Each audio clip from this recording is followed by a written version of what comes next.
एक महिला गायब हो जाती है और उसी के साथ साथ एक व्यक्ति भी गायब हो जाता है जो उसे हर जगह ढूंढा जाता है, लेकिन वो महिला कहीं नहीं मिलती। लगभग 4 महीने बीत जाते हैं, लेकिन उस महिला को ढूंढते ढूंढते जब 4 महीने बीतते हैं तब वो व्यक्ति जो गायब होता है वो तो मिल जाता है, लेकिन वो महिला नहीं मिलती। पुलिस जब उसको पकड़ती है और फिर उससे पूछताछ करती है कि आखिर वो महिला कहाँ है जो गायब हुई है, तब वो नई नई कहानियां पुलिस को सुनाने लगता है। लेकिन पुलिस जब 6 घंटे लगातार उससे पूछती है और फिर वो 6 घंटे तक पुलिस को गुमराह करता रहता है, तब पुलिस भी परेशान हो जाती है और फिर उससे सख्ती से जब पूछताछ करती है तब वो कहता है कि तुम मेरे साथ डीएम आवास तक चलो। फिर पुलिस कहती है उससे कि इसका मतलब यह है कि तू डीएम से शिकायत करके हमारे लिए डांट लगवाना चाहता है। तब वो कहता है कि नहीं, ऐसी कोई बात नहीं है, तुम मेरे साथ कम से कम डीएम आवास तक तो चलो। फिर वो व्यक्ति के लिए लेकर के पुलिस डीएम आवास पहुंचती है और फिर वहां एक झाड़ी थी डीएम आवास के बराबर में, वहां पर वो गड्ढा खुदवाता है और उस गड्ढे में एक लाश निकलती है। तब पुलिस समझ जाती है कि ये कहीं ना कहीं उसी महिला की लाश हो सकती है। फिर आखिर उसके साथ क्या हुआ और फिर इस कहानी में क्या मोड़ आया, ये पूरी सच्चाई आगे जानने का प्रयास करेंगे। नमस्कार, प्रणाम, मैं हूं रितेश कुमार। दरअसल आज की जो सच्ची घटना मैं आपको सुनाने के लिए जा रहा हूं, ये सच्ची घटना उत्तर प्रदेश के कानपुर शहर की है, जहां सिविल लाइन, यहाँ पर बिहार बिन्नी एक सोसाइटी है। यहाँ की एक रहने वाली एकता गुप्ता जिनकी उम्र 32 साल की थी, जो 2.5 साल से जिम जा रही थी। और जिम कोई ऐसी वैसी नहीं जा रही थी, जो शहर की सबसे जानी मानी हाई प्रोफाइल जिम थी, जो ग्रीन पार्क स्टेडियम में स्थित थी, वहां जाती थी। और रोज की भांति वो जिम करने के लिए जब जाती थी, 1 घंटा जिम करती थी और उसके बाद वो अपने घर आ जाती थी। लेकिन एक दिन जब वो जिम करने के लिए गई तो फिर लौट करके घर वापस नहीं आई। ये बात जब उसके पति को पता चलती है, जो जिसका पति राहुल गुप्ता था, और राहुल गुप्ता परेशान होने लगता है कि पत्नी घर लौट करके नहीं आई, क्योंकि 2 बच्चे थे और माँ का देहांत हो चुका था राहुल गुप्ता की, और पिता बीमार रहते थे। तो वो बहुत ज्यादा परेशान हो जाता है इस बात को लेकर के कि अगर मेरी पत्नी को कुछ हो गया तो फिर इन बच्चों की देखरेख कौन करेगा, माँ है नहीं, पिता बीमार रहते हैं। यह सोच करके वो कई दिन तक अपनी पत्नी की इधर उधर तलाश करता रहता है। जब वो कहीं उसकी पत्नी नहीं मिलती, परेशान हो जाता है, तब राहुल गुप्ता अपने ही नजदीकी पुलिस स्टेशन में जाता है और वहां पुलिस के लिए एक तहरीर देता है।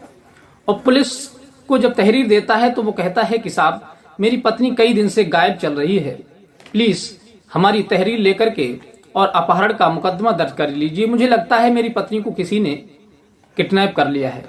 पुलिस जब उसकी बात सुनती है तो पुलिस उसकी बात हल्के में ले लेती है और कहती है कि अरे तुम कहाँ चक्कर में पड़े हो किडनैपिंग के, पहले तुम ये पता लगाओ कि तुम्हारी पत्नी का कोई प्रेमी तो नहीं था, वो किसी से बात तो नहीं करती थी। हमें लगता है तुम्हारी पत्नी तुम्हें छोड़ करके भाग चुकी है और तुम यहाँ अपहरण का मुकदमा लिखाने के लिए आए हो। वो कहता है कि नहीं साहब, ऐसा नहीं हो सकता, मेरी पत्नी ऐसा नहीं कर सकती, तुम अपहरण का मुकदमा लिख लो। लेकिन पुलिस तहरीर तो उसकी ले लेती है। इतनी दिलचस्पी से पुलिस को उस केस में काम करना चाहिए था, वो हल्के में ले रही थी। और पुलिस जब तहरीर ले लेती है, लेकिन वो व्यक्ति बड़ी बार बार प्रयास करता है पुलिस से कि हमारी पत्नी को ढूंढ दीजिए, हमारी पत्नी की इंक्वायरी कीजिए। लेकिन पुलिस कभी कभी इधर उधर छापा मारती थी, लेकिन कोई जब सुराग नहीं मिलता था तो फिर शांत हो जाती थी। अब वो व्यक्ति बहुत ज्यादा परेशान हो जाता है, बार बार पुलिस स्टेशन आता है और अपनी पत्नी की कंप्लेंट करता है, लेकिन जब कोई सुनवाई नहीं होती तब वो मुख्यमंत्री के लिए और प्रधानमंत्री के लिए, यहाँ तक कि सभी अधिकारियों के लिए और पॉलिटिक्स जितने भी बड़े बड़े नेता होते हैं उनके लिए वो पत्र लिखता है। लेकिन पत्र के द्वारा भी जब कोई उसकी सुनवाई नहीं होती, वो बहुत ज्यादा परेशान हो जाता है। तब उसकी एक रिश्तेदार रहती हैं दिल्ली में रहती हैं, तब वो उससे गुहार लगाता है कि दीदी, हमारी पत्नी गायब हो चुकी है और मैंने पुलिस में कंप्लेंट की है, लेकिन पुलिस कोई सुनवाई नहीं कर रही है। तब वो पुलिस से संपर्क साधती हैं, लेकिन उनकी फोन करने के बाद भी पुलिस उस मामले को इतनी गंभीरता से नहीं लेती है और धीरे धीरे यूं ही वक्त बीतता चला जाता है और लगभग 4 महीने बीत जाते हैं। पता ही नहीं चलता कि 4 महीने कब बीत गए। तब वो व्यक्ति आता है पुलिस के पास और कहता है कि साहब, एक व्यक्ति है जिसका नाम बिमल सोनी है, जो रायपुर बांके शक्कर मिल खलवा का रहने वाला है। आप इसको गिरफ्तार कीजिए और इससे पूछताछ कीजिए, तब हमारी पत्नी का पता चल जाएगा। तब पुलिस अपनी टीम को गठित करती है और टीम को गठित करके हर जगह उसकी इंक्वायरी की जाती है कि आखिर वो व्यक्ति कहाँ मिलेगा, कहाँ नहीं मिलेगा। तब पुलिस अपने कुछ मुखबरों के लिए ये आदेश देती है कि ये व्यक्ति इस नाम का कहीं भी अगर आपको मिल जाए तो तुरंत पुलिस को सूचित करो और इसे गिरफ्तार करवाओ। तब उसके लिए, और ये व्यक्ति कोई और नहीं था, ये जिम की ट्रेनिंग देता थे। जिस जिम में वो महिला जाती थी जिम करने के लिए, उसी में वो सभी के लिए ट्रेनिंग देता था। और बड़े बड़े जो अधिकारी थे, जैसे डीएम, आईपीएस अधिकारी जो हैं, आईएएस अधिकारी हैं, इनके लिए भी वो ट्रेनिंग देता था और उनके लिए बताता था, टिप्स बताता था कि आप किस प्रकार से फिट रह सकते हैं और चुस्त और तंदुरुस्त रह सकते हैं। इसलिए उसकी जानकारी सभी अधिकारियों से थी। अब वो व्यक्ति, जब उसको पता चलता है कि हमारे खिलाफ एफआईआर हो चुकी है, और वो फरार हो जाता है, वो फिर पुलिस के हाथ नहीं लगता। इधर मुखबर उसकी तलाश करते हैं और मुखबरों ने ये सूचना दी थी कि 4 जून 2024 को वो गायब हुआ था और 26 अक्टूबर 2024 के लिए एक पुलिस के लिए मुखबर ने सूचना दी थी कि जो व्यक्ति है बिमल सोनी, जो रायपुर बांके शक्कर मिल खलवा का रहने वाला है, ये अपने परिवार से मिलने के लिए आ रहा है। अगर तुम सही मौके पर पहुंच सकते हो तो उसे गिरफ्तार कर सकते हो। पुलिस उस मुखबर की बात सुनकर के एकदम सतर्क हो जाती है और अपनी टीम को इधर उधर फैला देती है। और व्यक्ति वो जैसे ही अपने परिवार से मिलने के लिए आता है, पुलिस तुरंत उसे गिरफ्तार कर लेती है। और जब पुलिस गिरफ्तार करती है तो उससे पूछती है कि तुम गायब कहाँ हो गए थे। तब पुलिस उसे थाने लेकर के आती है और उससे पूछताछ करती है। तब वो कहता है कि मैंने जब सुना था कि मेरे खिलाफ एफआईआर हो गई है तो मैं डर की वजह से भाग गया था। मुझे लग रहा था कि ये सारा मामला, सारा केस मेरे ऊपर आ जाएगा। इसकी डर की वजह से मैं यहाँ से चला गया था अहमदाबाद के लिए, इधर उधर अपना टाइम काट रहा था। फिर पुलिस उससे सख्ती से पूछताछ करती है कि ये बताओ कि जो महिला एकता गुप्ता है, जिसकी उम्र 32 साल है, वो आपने कहाँ गायब कर दी और वो कहाँ है। तब वो पहले तो पुलिस को आई वाई बातें करता रहता है कि मुझे नहीं पता कि कौन महिला कहाँ की है। जब पुलिस काफी देर हो जाती है पूछते हुए, तब पुलिस उससे सख्ती से कार्रवाई करती है और कड़ी से पूछताछ करती है अपने हिसाब से। तब वो पुलिस के लिए एक नदी के किनारे लेकर के जाता है और कहता है कि मैंने उस महिला को मार करके इस नदी में फेंक दिया और फिर वो जल में बह गई।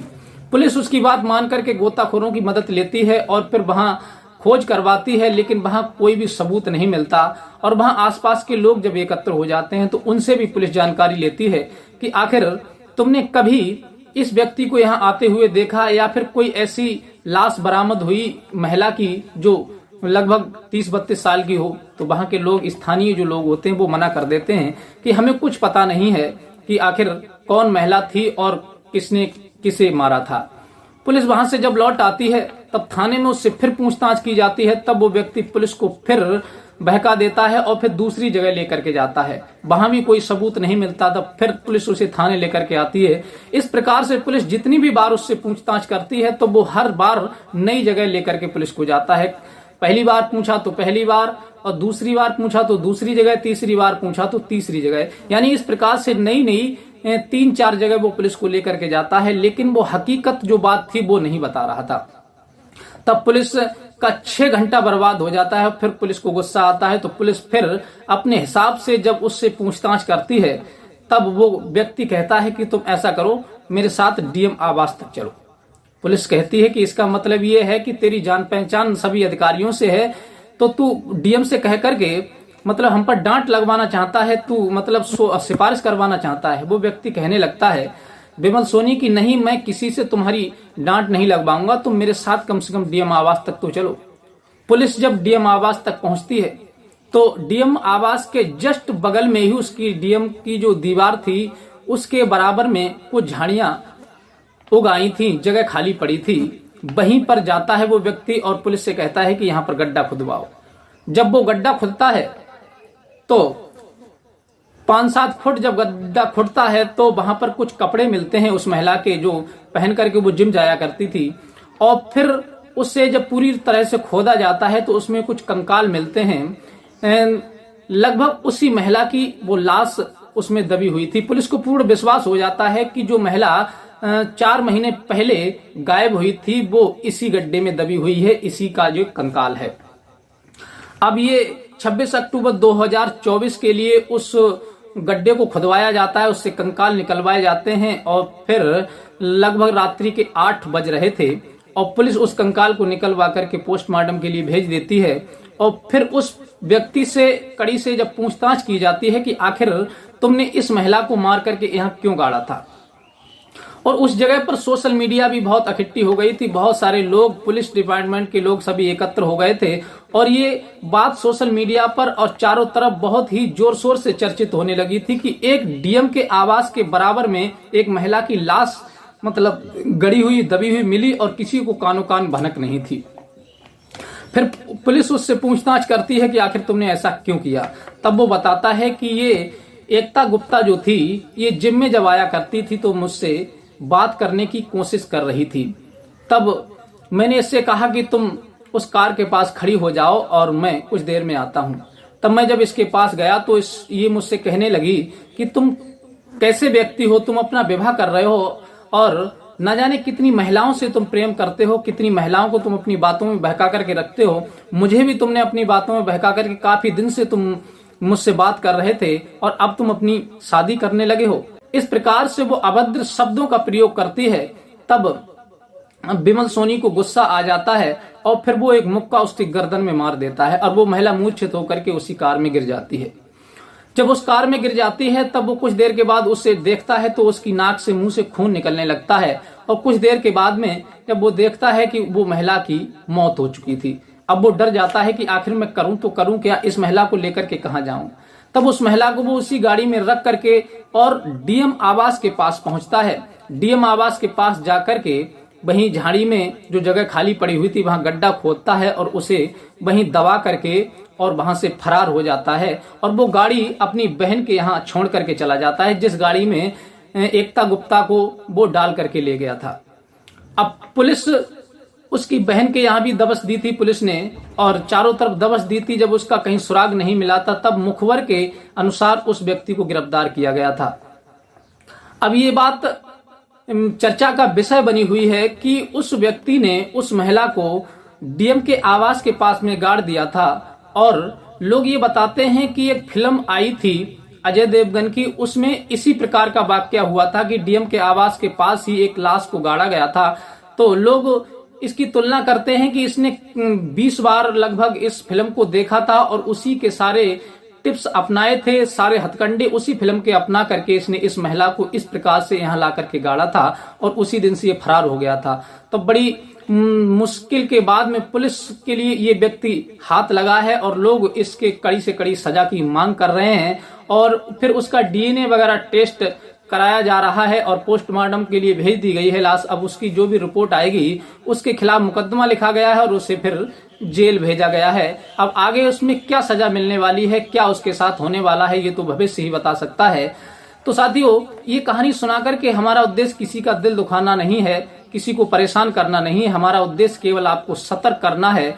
इस कहानी से, इस घटना से केवल हम आपको ये सचेत करना चाहते हैं कि किसी भी बाहरी व्यक्ति पर इतनी जल्दी विश्वास नहीं करना चाहिए और विश्वास करें तो उससे दूरियां बना करके रखें। अगर ये घटना आपको पसंद आई हो तो हमारे चैनल को लाइक सब्सक्राइब कीजिए और मिलते हैं इसी प्रकार की कोई नेक्स्ट घटना के साथ। तब तक के लिए नमस्कार।